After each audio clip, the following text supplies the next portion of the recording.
También el concepto de inflamación, mecanismo de respuesta ante una agresión o lesión de un tejido vivo vascularizado. Necesariamente tiene que ser de un tejido vivo vascularizado. La razón ya la conocen, porque hay cambios vasculares, ¿cierto? Y estos son los 5 signos clásicos de la inflamación, ¿no? Calor, rubor, dolor, tumor o edema y la limitación funcional. Los 4 primeros fueron descritos por Celsus, ¿seguro? Sí. Y el último por Galeno, ¿cierto? Por Galeno. La limitación funcional. Bien. Los capilares sanguíneos, cuando son normales, o los vasos sanguíneos en general, prácticamente funcionan y tienen su diámetro normal, ¿no? Pero si hay una lesión, ¿no?, lo primero que va a ocurrir es una vasoconstricción. ¿Okay? Esa vasoconstricción es rápida y pasajera. Y el ejemplo característico que podemos poner de esto es cuando ustedes con su dedo se presionan el dorso de su mano y van a ver que cuando retiran el dedo se forma un área blanquecina. ¿Por qué? Porque están cortando la irrigación. Y luego de un breve tiempo otra vez vuelve a su normalidad. Entonces, imagínense ustedes que la lesión sea mayor, ¿no? Que tenga un efecto mayor, ¿no? ¿Y qué va a causar? Va a causar una vasoconstricción también mayor, que dura un poco más de tiempo, y después viene, ¿no?, lo que es la reacción. Ante toda acción hay una reacción, igual o mayor en intensidad. Entonces después viene la vasodilatación, ¿no? Y con esa vasodilatación hay un incremento del flujo sanguíneo. Y ese incremento del flujo sanguíneo nos va a explicar lo que es la congestión vascular. Y la congestión vascular nos va a dar origen a lo que es el calor y al rubor, ¿no? El hecho de ponerse rojiza la zona de lesión, eso es rubor. ¿Okay? ¿No? Creo que les dije, las chicas especialmente utilizan rubor, ¿sí?, ¿no?, para tener más rojizos sus pómulos o sus cachetes, ¿no? Bien. Cuando el vaso está normal, también el plasma, ¿no?, circula en la periferia. Los elementos formes van a circular en el centro del vaso. Y eso habíamos dicho que era porque tiene mayor peso molecular, ¿no? El suero o plasma, que es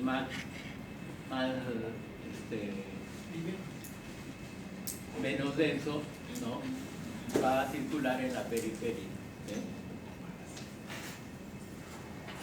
Entonces, al producirse la vasodilatación, lo que va a desarrollarse es que las células endoteliales se separen. Al separarse, lo primero que sale es el plasma o el suero, ¿okay? Pero junto con ese plasma o suero van los elementos que van a servir de mediadores químicos de la inflamación. Entonces, al salir el plasma se forma un hinchazón. Ese hinchazón es el edema, que es líquido, ¿no? Por eso es que cuando más activo sea la salida de plasma, el edema es más notorio, ¿no? Entonces, por eso, cuando el edema es bastante notorio a nivel de la pleura, vamos a tener derrames pleurales. Si este edema es notorio a nivel del abdomen, vamos a tener lo que se conoce con el nombre de ascitis, ¿no?, que es el edema abdominal. Y si se presenta en todo el cuerpo, ¿cómo se llama? ¿Qué nombre recibe el edema? cuando se presenta en todo el organismo se denomina anasarca. Anasarca es el edema generalizado, ¿no? Anasarca o edema generalizado. Bien, recuerden siempre las siglas BAN, B chica, AN, ¿no? O VB o VAN, ¿no? Que es vena, arteria y nervio. Entonces, siempre junto a los vasos sanguíneos hay un nervio, un filete nervioso en este caso, ¿no? Entonces, el plasma que lleva los elementos que hemos dicho que son mediadores químicos de la inflamación, como los derivados del ácido araquidónico, ¿no? Irritan a las terminaciones nerviosas. Entonces, esa irritación de la fibra nerviosa va a hacer que se envíe un mensaje hasta el sistema nervioso central. Y el sistema nervioso central nos va a contestar ese mensaje en forma de dolor. Es así como sentimos el dolor, ¿cierto? Entonces, aquí nos estamos explicando cómo se forma el edema, cómo se produce el dolor por mecanismos reflejos. También, dependiendo de la intensidad del dolor, vamos a tener nosotros que hay limitación funcional, ¿no? Ya habíamos dado un ejemplo en el cual, si nosotros estamos resfriados o con gripe y hay fiebre, no vamos al trabajo o no vamos a estudiar. Entonces, ¿qué estamos haciendo con esto? Estamos limitando nuestra función. También creo que les manifesté lo que sucede con un deportista, clásicamente en el fútbol. Cuando le dan un buen toque en el tobillo, en la pierna, definitivamente va a sentir un dolor intenso, ¿no?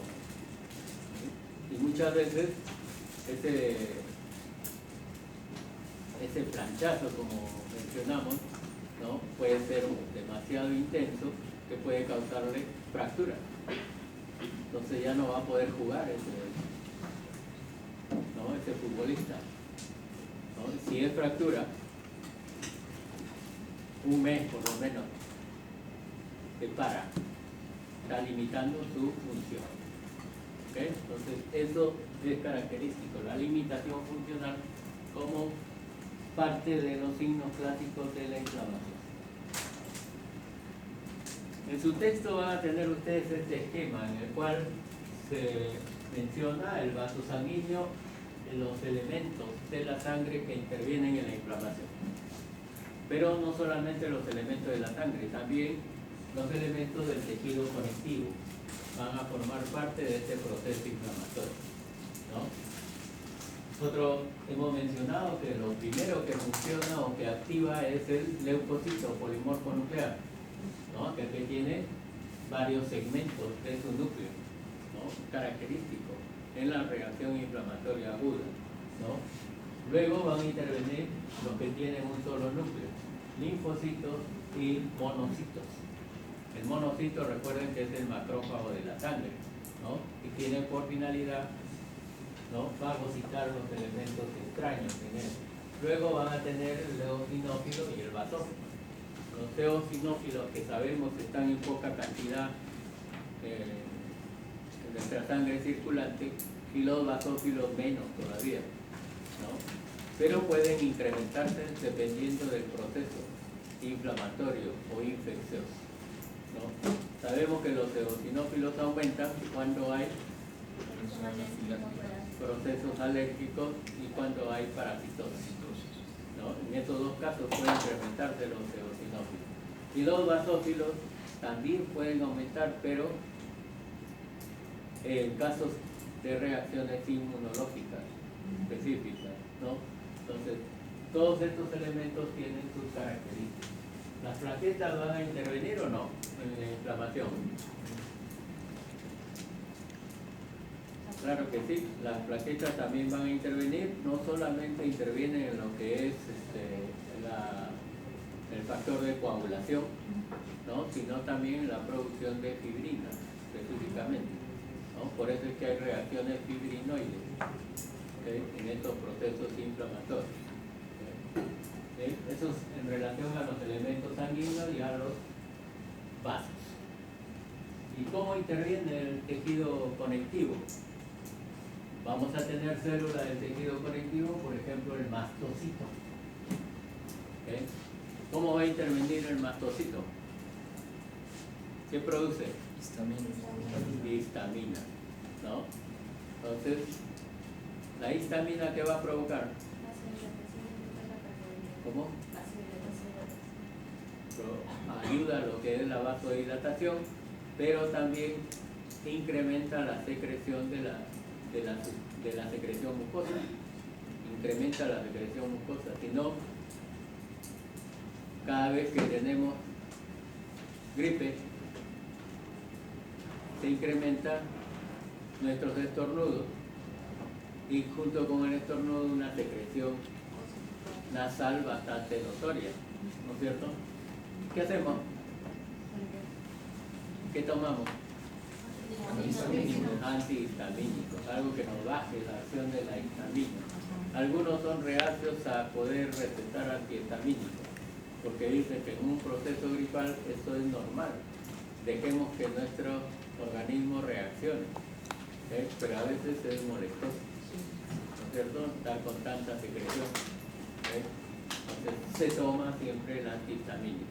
Hoy en día existen los antihistamínicos que no causan sueño. Antes sí, no necesariamente estos antihistamínicos causaban sueño y era contraindicado para recetarlos a los que manejaban, ¿no? Pues si no se quedaban dormidos y podría ser no solo gripe, algo peor, ¿no? Si se quedan dormidos manejando. Entonces, hoy en día, repito, hay antihistamínicos que no causan esa alteración, no causan sueño. ¿Y el fibroblasto cómo interviene? El fibroblasto va a intervenir mayormente en la reparación tisular. Cada vez que existe un daño del tejido, ¿no? Ese tejido tiene que repararse. Y ahí es donde interviene el tejido conectivo, especialmente el fibroblasto. ¿Qué produce el fibroblasto? Colágeno. Colágeno y otras fibras, ¿no es cierto? El colágeno, las fibras elásticas, las fibras reticulares, ¿no? Entonces, sobre todo por el colágeno interviene este fibroblasto. Y los macrófagos tisulares en este caso, ¿no? Recuerden que muchos de nuestros órganos tienen macrófagos, ¿sí? Por ejemplo, en el hígado, las células de Kaplan. la célula de Kaplan. De Kaplan. La célula de Kaplan o Kupfer, como mejor quieran mencionarlo. En la piel,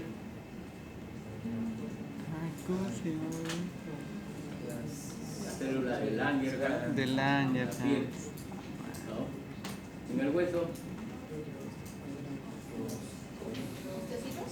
Osteoblastos. los osteoclastos, que son células gigantes con varios núcleos, ¿no? Osteoclastos, ¿no? Entonces, varias estructuras histológicas tienen sus respectivos macrófagos.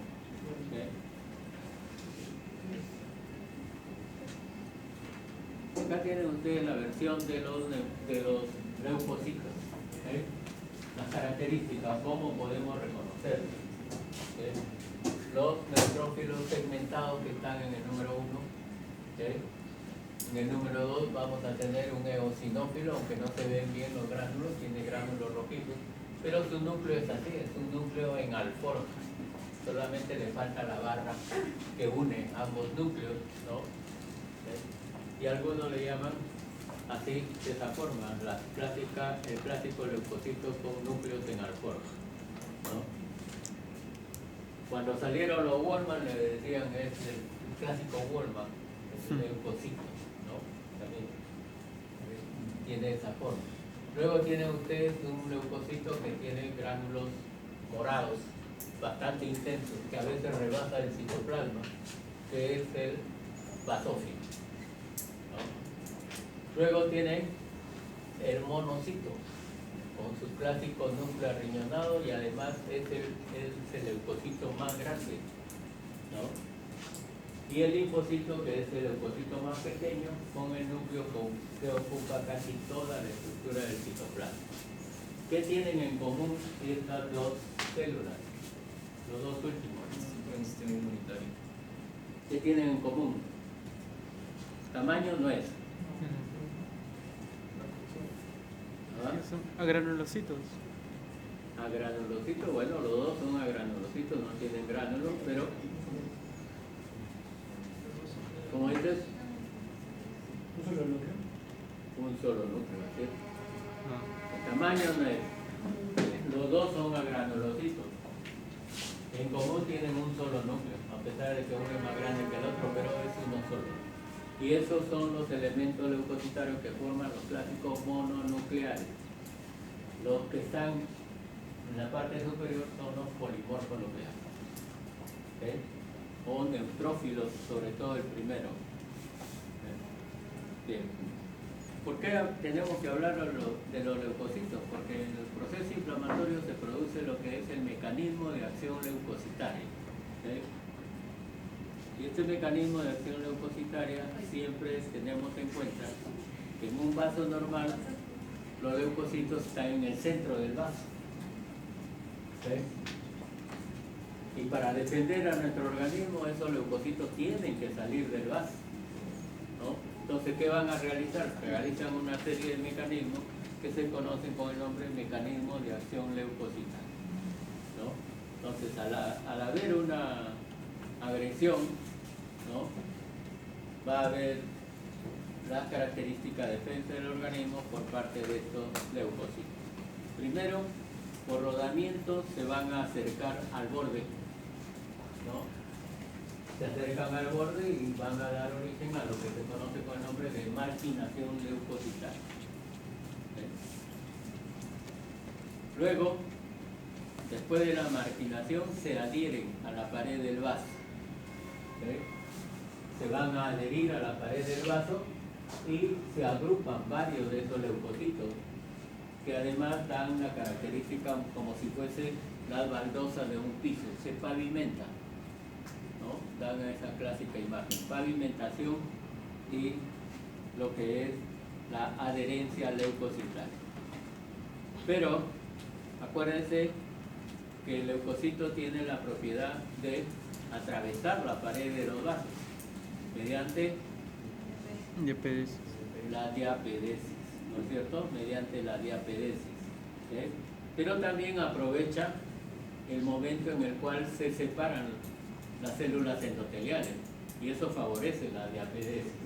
Pero además está prácticamente ayudado por estos factores que ayudan a la inflamación, el PKAM1 y el CD31, que son mediadores químicos de la inflamación. Luego vamos a tener el paso 4, en el cual el leucocito, una vez que ya está fuera, ¿no?, del vaso, se indica de que el leucocito ha migrado, ¿no?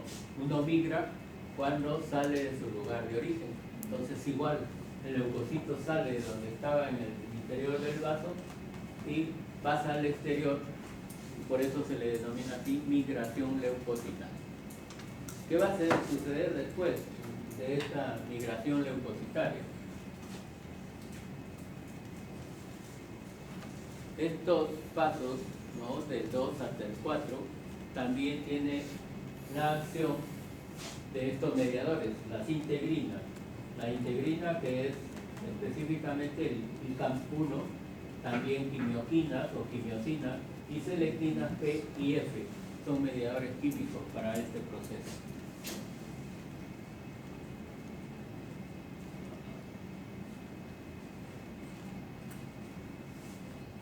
Y luego viene la orientación del leucocito hacia el agente causal.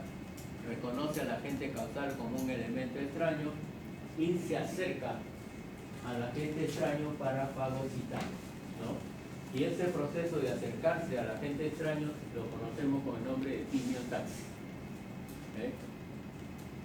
Le dije incluso de que no se olvide, el leucocito toma taxi para acercarse a la gente extraña, ¿no? Y luego que se acerca y al reconocerlo como agente extraño va a incluirlo en su interior, lo fagocita. Y en esa fagocitosis van a suceder hasta 3 eventos, ¿no? Luego, para la fagocitosis, también elementos que ayudan a este proceso inflamatorio, que son la acción de la citoquina, el factor de necrosis tumoral y la interleucina 1, intervienen en ese proceso. Primero, uno de los primeros eventos es de que el leucocito destruya al agente causal una vez que lo fagocita. Cuando sucede eso, nosotros felices, porque no hay enfermedad. El leucocito nos está defendiendo adecuadamente. Pero por lo general a veces sucede lo contrario, ¿no? El leucocito va a ser destruido por el agente causal. Y es la destrucción bastante notoria porque muchas veces se forma pus, ¿no? Y el material purulento es indicativo de que se está destruyendo una buena cantidad de leucocitos, o han muerto una buena cantidad de leucocitos, ¿no? Entonces se producen los procesos biógenos o creación o formación de pus, ¿no? Ahí sí tenemos que preocuparnos. Ya se está desarrollando la enfermedad. Pero puede suceder un tercer evento, como les mencioné, que corresponde a que ninguno de los dos se haga nada, ¿no?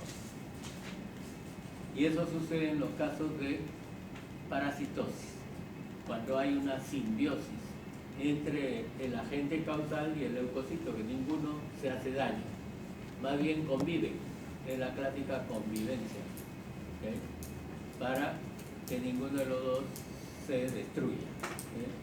Entonces podemos tener esos 3 eventos. Todo esto es el mecanismo de acción leucocitaria y los elementos que intervienen en este proceso. Los elementos que intervienen son mediadores químicos de la inflamación. En la microscopía se puede encontrar estas características, pero comprendan que no vamos a poder todo el cuadro que se produce, sino algunos de ellos, porque a la microscopía estamos viéndolo en forma estática, no lo vemos en forma dinámica, cómo es que se produce este proceso, ¿no? Entonces vamos a tener vasos muchas veces con la presencia de los leucocitos, sobre todo polimorfos nucleares, en el borde, que es la clásica marginación leucocitaria. Y en otra vista vamos a encontrar que los leucocitos ya están fuera del vaso, que es la conocida migración previa de apedesis de estos leucocitos en la pared del vaso, ¿no? Entonces, y eso es lo que hemos visto en el apéndice, todos los leucocitos fuera de los vasos, que abarcan incluso en gran cantidad la capa muscular del apéndice, ¿no? Ya han migrado esos leucocitos. Acá está señalado la importancia de estos leucocitos, ¿no? Pero recordemos que es importante recordar también lo que representa el hemograma de Chile. El hemograma es uno de los exámenes auxiliares que con mucha frecuencia van a solicitar ustedes a sus pacientes, sea cual sea la dolencia. Es el primer examen que le van a pedir. Y junto con el hemograma también, si hay molestias urinarias o piensen en diabetes, examen de orina. Los dos clásicos exámenes que no pueden faltar en un paciente: el hemograma de Chile y el examen de orina. Antes se tenían que emplear formularios de este tipo, ¿no? En el cual se anotaban los resultados del examen del hemograma. Igual era para el examen de orina. Entonces, en el hemograma, por lo general, teníamos estas referencias que teníamos que conocerla de memoria. Hoy en día no.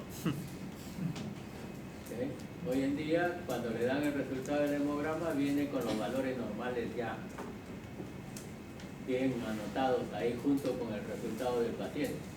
Entonces lo que van a hacer ustedes es comparar nomás, ¿no? Si el valor que le sale al paciente está dentro de los límites normales. Si no es así, algo está sucediendo con ese paciente, ¿no? Pero antes tendríamos que aprendernos de memoria estas cantidades. Los valores normales 6.000 a 9.000 leucocitos por milímetro cúbico. Y el valor normal que correspondía a cada leucocito, ¿no? Estas eran cantidades absolutas y para cada uno de los leucocitos eran cantidades relativas. Las cantidades relativas se daban en porcentaje.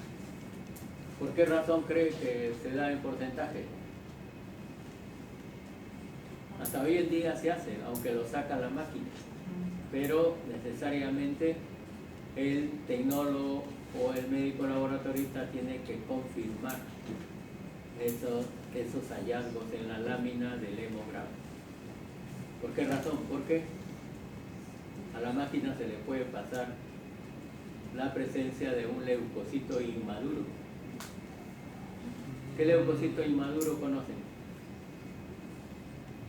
¿O dónde estarán los leucocitos inmaduros? Neutrófilos. Porque los que salen a sangre circulante, los que sacamos para el hemograma, son leucocitos maduros. ¿Ves? Y eso hay que tener en cuenta siempre. Por eso es que, de acuerdo a su forma, encontramos si son neutrófilos, eosinófilos, monocitos, basófilos o linfocitos, ¿no?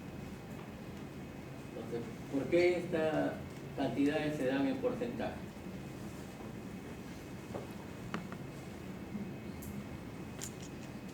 Porque el porcentaje es en base a los leucocitos totales. ¿En cuánto? ¿Es en base a los leucocitos totales? ¿A totales o en base a qué? ¿Por qué el porcentaje? Porque el total no... Porcentaje de... Eso no es el porcentaje de esto. Ah, sí. El total de leucocitos se puede hacer en la máquina, pero antes se hacía rutinariamente con una cámara especial para contar leucocitos, que era la cámara de Neubauer, así se llama o se llamaba. Hoy en día la máquina lo saca directamente, incluso también le da las cantidades por cada uno de los leucocitos, ¿no? Ya no necesita a veces leer la lámina, ¿no? Que la misma máquina lo está leyendo. ¿Ves? Y se daba el porcentaje porque de la lámina se observaba microscopio y tenía necesariamente que contar 100 leucocitos. Y de esos 100 leucocitos tenían que clasificarlos cuánto correspondían a cada uno. ¿Okay? Por esa razón se da en porcentaje. Y después, por una regla de 3, se sacaba el total, ¿no? Si habían 6.000 leucocitos, por ejemplo, y había el 60%, habría que calcular cuánto era ese 60% de los 6.000 leucocitos, ¿no? Recuerden siempre, si el 60% es porque se cuentan 100 elementos, pero había que calcular ese 60% cuánto correspondía al total de leucocitos, ¿no? Hoy en día ya pues la máquina nos da todo solucionado, ¿okay? Incluso nos anota al costado los valores normales, ¿okay? Que ya no hay tanta reserva en el caso, ¿okay? Bien, entonces se ha aligerado sí el estudio porque antes había que esperar para que el tecnólogo o el médico hagan su recuento de leucocitos y den las cantidades que correspondían. Pero eso no se olviden, son leucocitos maduros, leucocitos que salen a sangre periférica. Porque los leucocitos, ¿dónde se forman? Médula ósea. En la médula ósea roja. junto con los hematíes y junto con las Las células plasmáticas. plaquetas, ¿no es cierto? Pero las plaquetas no se ven como tales en la médula ósea. ¿Cuáles son? Megacariocito. Los megacariocitos, ¿no? Son los elementos primigenios de las plaquetas. Pero así como las plaquetas tienen a los megacariocitos, los glóbulos rojos también tienen sus predecesores. Y los predecesores de los glóbulos rojos tienen núcleo. En cambio, el glóbulo rojo que está en nuestra sangre circulante no presenta núcleo. Por eso es que muchos dicen, no, no es una célula, es un corpúsculo. Pero antes sí, cuando está en médula ósea sí presenta núcleo, ¿no? Y usted va a conocer de que el elemento primario de los eritrocitos se le llama eritroblasto. Y después va variando su nombre, eritroblasto basófilo, eritroblasto eosinófilo, ¿no? Dependiendo de la coloración de su citoplasma. Cuando sale a sangre periférica ya no tiene núcleo. ¿Eh? Entonces son glóbulos rojos anucleados. Y es normal. ¿Eh? Pero a pesar de eso, su tiempo de vida, ¿cuánto es? 120 días. 120 días, ¿no? ¿Eh? Pero los leucocitos, su tiempo de vida le dije que era 3 o 4 días. 3 a 4 días, ¿no? Menos todavía. Entonces, no se olviden, este porcentaje es porque se cuentan 100 leucocitos y de ahí se dividen cuánto corresponden a cada uno. ¿Eh? A cada uno de los tipos de leucocitos que se están observando. ¿Bien? Entonces, por eso se anota acá en la actualidad los hemogramas y todos los exámenes de laboratorio son automecanizados, con resultados y valores normales ya impresos, ¿no? Ya no necesitamos recordar, no lo vemos ahí. Bien. Habíamos indicado también que los neutrófilos eran la primera línea de defensa en nuestro organismo. Son los primeros que acuden a defendernos, ¿no? Y además caracterizan a los procesos agudos. Sí. ¿Cómo? ¿Una qué? ¿Ahorita? Sobre inflamación, precisamente. Continúe. Ya. Está bien, está bien. La Ya otra. son las 6. Continúe. ¿Cuánto demora tu exposición? ¿O no? Ah, tenías a media hora cerrada. La mañana. Bien, vamos a terminar con esto. Lo podemos hacer la próxima semana. Bien. Entonces los leucocitos, sobre todo los polimorfos nucleares, caracterizan a los